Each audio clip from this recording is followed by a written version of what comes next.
নমস্কার। বাংলা স্ফিয়ার উইকেন্ডের সূচনা করছি বিধানচন্দ্র রায়ের জীবনালেখ্যে ফিরে গিয়ে। বাংলা স্ফিয়ার অর্থাৎ আমার চ্যানেলে আমি যে কটা এপিসোড করেছিলাম তা শেষ হয়েছিল তার বিলেতে লেখাপড়া সাঙ্গ হওয়া পর্যন্ত। বিলেত থেকে কলকাতায় ফিরতে বিধানচন্দ্রের অনেক ধার দেনা করতে হয়েছিল এবং কি কৃচ্ছ সাধনের মধ্যে দিয়ে তিনি তার ছাত্রজীবন বিদেশে কাটিয়েছেন তার একটা ছোট্ট নমুনা দিই। সে সময় বিলেতে যারা মেডিকেল ডিগ্রি নেওয়ার অনুষ্ঠানে যোগ দিত তাদের একটা ফ্রক কোট আর একটা টপ হ্যাট পরা বাধ্যতামূলক ছিল। বিধানচন্দ্র রায়ের সেই সব কেনার মতো আর্থিক সামর্থ্য ছিল না, ফলে তিনি একটা সেকেন্ড হ্যান্ড দোকান থেকে সামান্য কিছু পয়সা দিয়ে এক রাতের মতো ওই একটা ফ্রক আর টপ হ্যাট জোগাড় করে সেখানে পৌঁছেছিল। তার লেখাপড়া সাঙ্গ হয়ে গেছে, ফিরতে হবে দেশে, কিন্তু দেশে ফেরার জন্য জাহাজের কেবিন বুক করতে গেলে যে টাকা দরকার সেটুকু পর্যন্ত তার পকেটে নেই। সে সময় আরও বেশ কয়েকজন ভারতীয় ছাত্র বিলেতে ছিলেন, তাদেরই একজনের কাছ থেকে তিনি কিছু টাকা ধার করেন। তখনকার দিনে ইংল্যান্ড থেকে কলকাতায় পৌঁছতে খরচ হতো, প্রথমে আসতে হতো কলম্বো পর্যন্ত, তার ভাড়া ছিল 17 পাউন্ড, এবং কলম্বো থেকে কলকাতা তার ভাড়া ছিল 4 পাউন্ড, তার মানে দুয়ে মিলে 21 পাউন্ড। এবং যখন তিনি এসে মাদ্রাজে নামলেন তখন তার পকেটে রয়েছে মাত্র 15 টাকা। সেই 15 টাকার মধ্যেও একজন দুস্থ ব্যক্তিকে ওই যাত্রাপথে দেখা হয়ে যাওয়ায় তাকে তিনি দয়া পরবশ হয়ে 10 টাকা দিয়ে দিয়েছিলেন। কল্পনা করে দেখুন, বিধানচন্দ্র রায় এমআরসিপি এফআরসিএস তিনি কলকাতায় পা দিলেন পকেটে 5টি টাকা নিয়ে 1911 সালের জুলাই মাসে।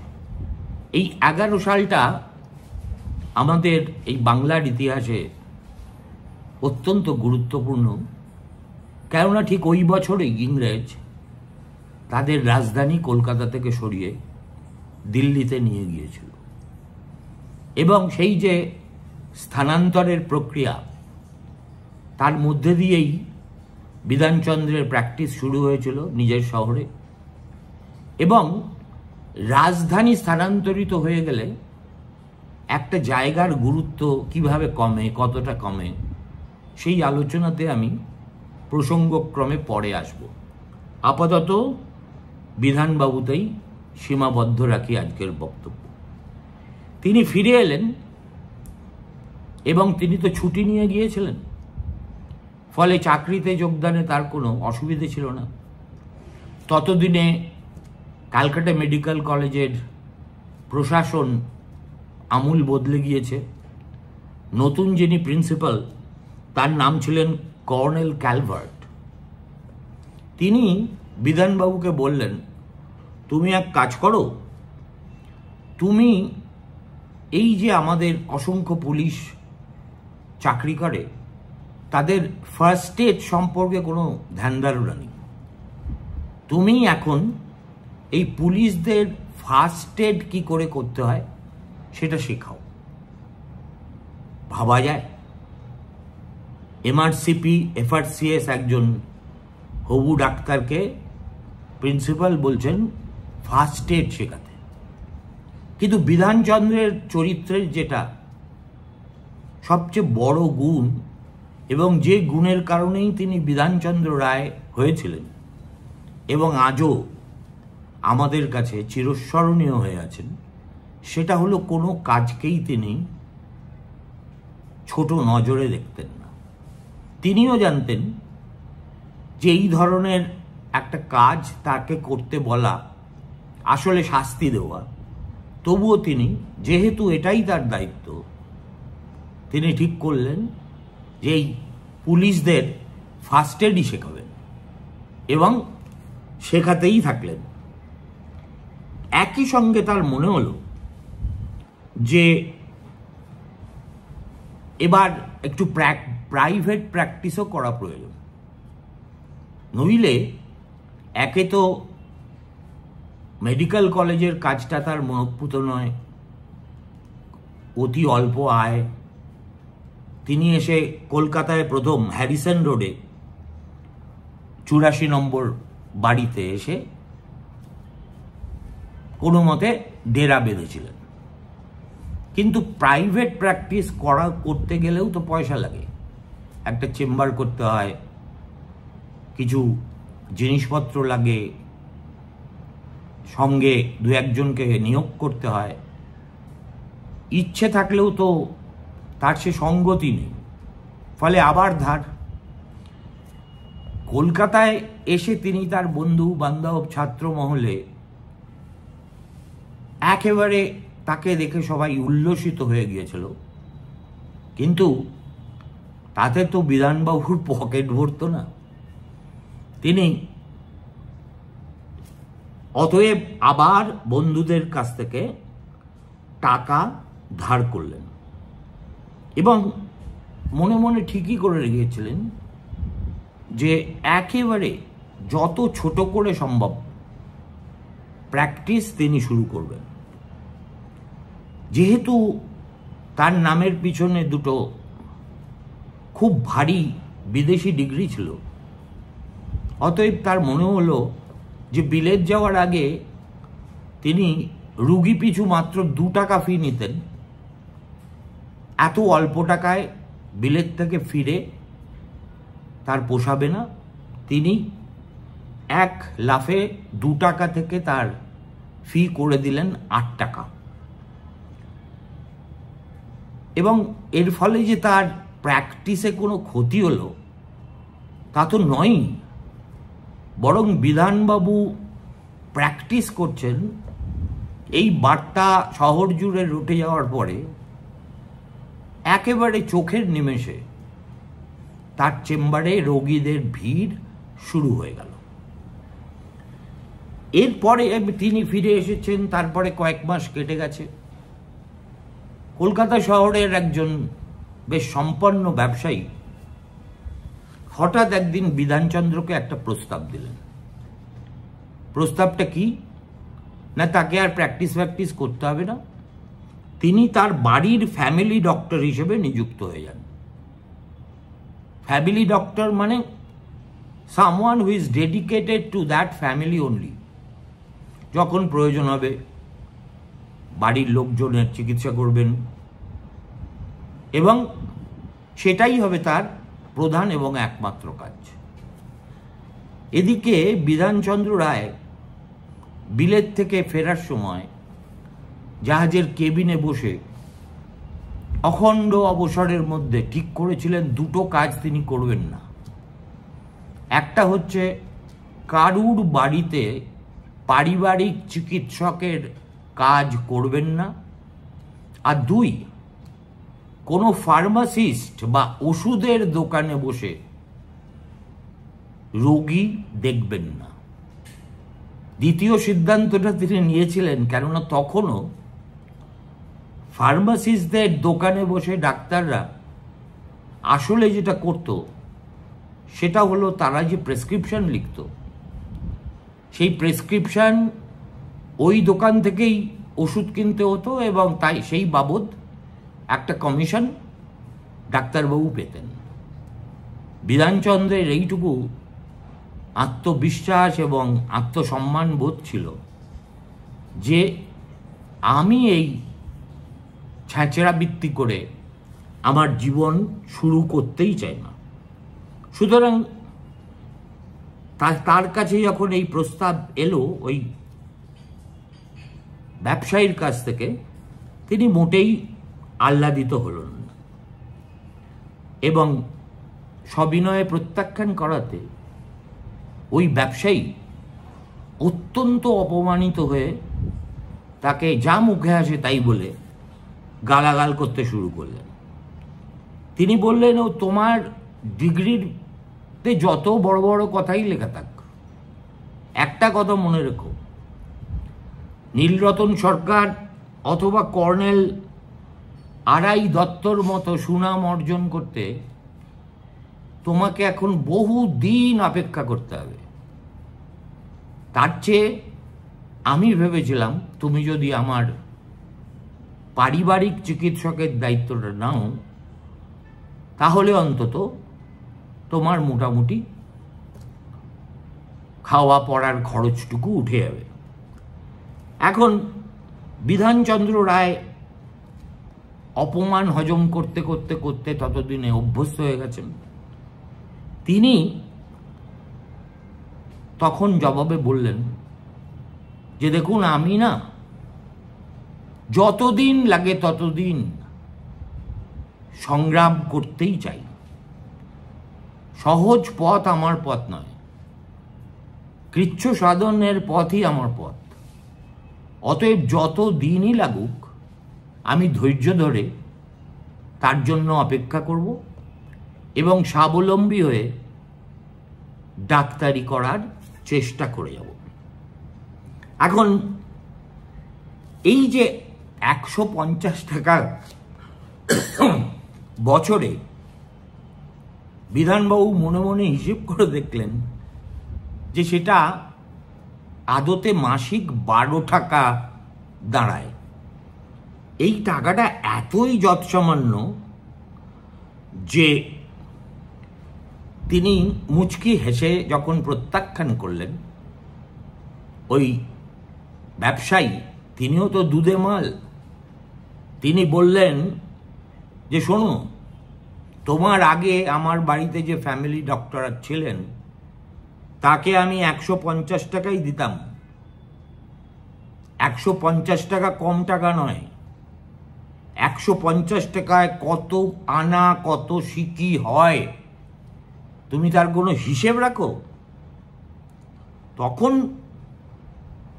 বিধানবাবু ফাইনালি আর থাকতে না পেরে বললেন যে, দেখুন, এমন একটা দিন আসতেই পারে যেদিন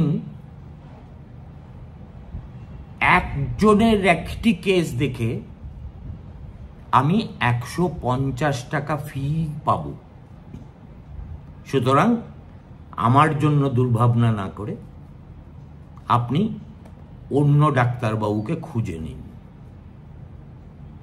তারপরে as it luck would have it, এবং এটা কোনো কাকতালীয় ব্যাপার নয়, এটা তার জীবনের একেবারে সম্পূর্ণ নিখাদ সত্য ঘটনা। তারপরে কয়েক মাস কেটে গেছে। একদিন বিকেলে তিনি চেম্বারে বসে আছেন, 5টা নাগাদ তার কাছে একটা টেলিফোন আসে এবং সেই টেলিফোনে উল্টো দিক থেকে তিনি কাতর অনুরোধ শুনতে পান যে, দয়া করে আমার মেয়েকে বাঁচান এবং আপনি এক্ষুনি আমাদের বাড়িতে চলে আসুন। এখন যে কোনো অসুস্থ রোগীর বাড়ি থেকে ডাক পড়লে এবং যেখানে এত উদ্বেগ গলায় ঝরে ঝরে পড়ছে, বিধানবাবু কালক্ষেপ না করে সেখানে গেলেন। গিয়ে দেখলেন একটি বাচ্চা মেয়ে, সে আত্মহত্যা করবে বলে বেশ কিছুটা আফিং খেয়ে নিয়েছে। এই অবস্থায় যা করণীয় ছিল বিধানবাবু ওই বাড়িতে বসেই করলেন, অর্থাৎ তার স্টমাক ওয়াশ করে দিলেন। ওয়াশ করে দেওয়ার পরে আবার ওই মেয়েটিকে দেখতে রাত্রি 9টায় গেলেন, পরের দিন সকাল 9টায় আবার এলেন। এসে সকালবেলা ভালো করে মেয়েটিকে দেখে তিনি বললেন ওর বিপদ কেটে গেছে, এবার ধীরে ধীরে ও স্বাভাবিক জীবনে ফিরে যেতে পারে। এতক্ষণ পর্যন্ত বিধানবাবুর সঙ্গে ওই মেয়েটির অভিভাবক বা বাবার মায়ের কোনো দেখা সাক্ষাৎই হয়নি। বাড়ির গৃহভৃত্যরাই প্রধানত তাকে সাহায্য করছিলেন। বিধানবাবু তার মেয়েকে বাঁচিয়ে তোলার পর হঠাৎ তিনি দেখেন যে কয়েক মাস আগে যে লোকটা তাকে 150 টাকা বাৎসরিক মাইনে দিয়ে রাখতে চেয়েছিল, এটা তারই বাড়ি এবং তারই কন্যাকে তিনি দেখেছেন। সেদিন এক অন্য চেহারা ছিল ওই সম্পন্ন ব্যবসায়ীর। আজকে তিনি একেবারে বিনয়ের অবতার হয়ে জিজ্ঞেস করলেন, ডাক্তারবাবু আপনার ফিটা কত? বিধানচন্দ্রের মনে পড়ে গেল এই ব্যাটাকে তিনি কয়েক মাস আগে কি বলেছিলেন। একটু হেসে জবাব দিলেন, দেখুন এমনিতে আমি এই সামান্য কাজের জন্য কোনো ফি নিতাম না, কিন্তু এক্ষেত্রে আমি ঠিক করলাম আমার ফি হবে 150 টাকা। সঙ্গে সঙ্গে ওই ব্যবসায়ী ভদ্রলোক খসখস করে একটা চেক লিখে দিলেন, দিয়ে বিধানবাবুর হাতে তুলে দিলেন। আর একেবারে নুব্জ হয়ে গদগদ ভাষায় কিভাবে যে বিধানবাবুকে তিনি ধন্যবাদ জানাবেন বা কৃতজ্ঞতা প্রকাশ করবেন সেটাই ভেবে পাচ্ছিলেন না। তো এখন এই অবস্থায় বিধানবাবু দেখলেন আজ সুযোগ জবাব দেওয়ার। তিনি বললেন, আপনার মনে আছে এই আপনি আমাকে কয়েক মাস আগে আমার চেম্বারে এসে 150 টাকার বিনিময়ে আপনার পারিবারিক ডাক্তার হওয়ার প্রস্তাব দিয়েছিলেন, আমি সেটা প্রত্যাখ্যান করেছিলাম। বড়লোক ব্যবসায়ী, তার মনে ছিল না। বিধানবাবুর কথা শুনেই তার চক্ষু চড়ক গাছ। তিনি বুঝতে পারলেন যে সেদিনকার ওই যে ঔদ্ধত্য আজকে তার পুরো হিসেব এই ডাক্তার চুকিয়ে দিতে এসেছে। তখন তিনি বলেন যে দেখুন আমি আপনাকে এমনি এমনি একথা বলিনি, আপনাকে অপমান করার জন্যও বলিনি। আমি আপনাকে যেটা বোঝাতে চেয়েছি সেটা হলো একজন প্রশিক্ষণপ্রাপ্ত ডাক্তারকে বছরে 150 টাকা দিয়ে তাকে ধন্য করার যে মানসিকতা, সেই মানসিকতা আপনাকে ত্যাগ করতে হবে। নইলে কর্মক্ষম যে ডাক্তারকে রাখলে আপনার পরিবারের সুবিধে, সেরকম কোনো ডাক্তার আপনার প্রস্তাবে রাজিই হবে না। এর আগে আপনার কে ডাক্তার ছিল, তিনি কেন এত অল্প টাকায় কাজ করতে রাজি হয়েছিলেন সেটা তো আমি বলতে পারবো না। কিন্তু আমার উপলব্ধি হলো যদি আপনি কাজের ডাক্তার খুঁজতে চান তাহলে এই ভিক্ষা দিয়ে কাউকে রাখার চেষ্টা করবেন না, সেটা তার অসম্মান হবে। পরের মাসে বিধানবাবু খবর পেলেন ওই ব্যবসায়ী ভদ্রলোক তার ফ্যামিলি ডক্টরের ফি, মানে সারা বছরের পারিশ্রমিক, এক ধাপে 150 থেকে 600 টাকা করে দিয়েছেন। এবং এই প্রথম তার প্র্যাকটিস জীবনে বিধানবাবু তার রুগীর পরিবারকে জানালেন যে তার ফি কত এবং কত টাকা তাদের দিতে হবে। এটা তিনি ইচ্ছে করে করেছিলেন যাতে এই পয়সাওয়ালা লোকটি বুঝতে পারে যে ডাক্তার এমন একজন পেশাদার ব্যক্তি যাকে গৃহভৃত্যের মতো রাখার কথা তিনি কল্পনাই করতে পারেন না। খালি টাকার দম্ভ আছে বলে তিনি সে কাজ করছেন। এবং যারা তখন বিধানবাবুর কাছে নিয়মিত যেতেন চিকিৎসার জন্য, তারা কেউ মনে করতে পারেন না যে বিধানবাবু কখনো ফি চেয়েছেন মুখ ফুটে, বা পরে তার কোনো সহকারী কোনো বিল পাঠিয়েছে। এরকম ঘটনা কার্যত ঘটতই না। এবং গরিব গুরব রুগীদের কাছ থেকে তিনি একটা পয়সাও ফি নিতে প্রস্তুত ছিলেন না। এমন হয়েছিল একবার তাকে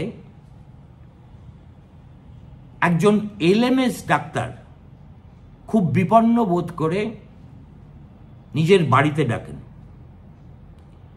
তারপরে তিনি যখন দেখেন যে বিধানবাবু পেশেন্টকে পরীক্ষা নিরীক্ষা করেন, আবার কিছুদিন পরে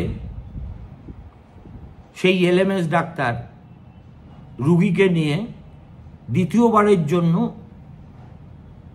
ফিরে আসেন। এসে জিজ্ঞেস করেন যে ডাক্তারবাবু আপনার ফি কত?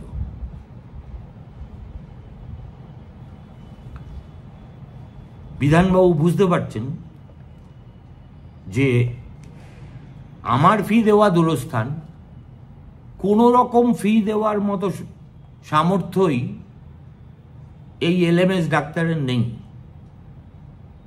তখন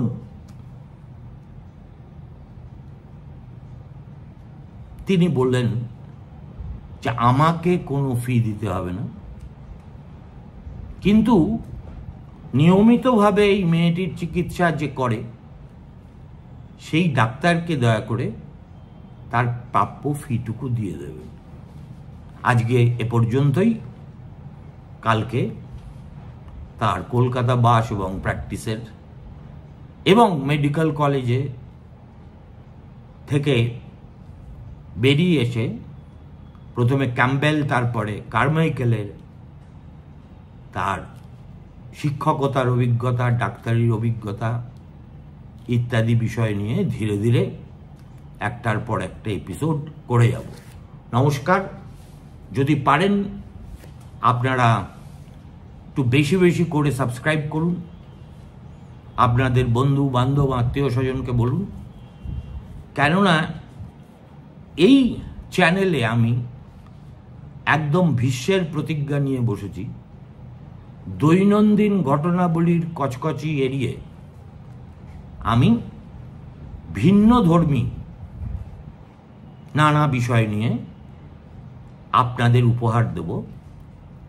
সুতরাং একটা মজা হয়তো থাকবে এই চ্যানেলে, সপ্তাহে 2 দিন, শনিবার আর রবিবার। আশা করি আপনারা যথেষ্ট, যাকে ইংরেজিতে বলে will feel entertained and rewarded. ভালো থাকবেন। নমস্কার।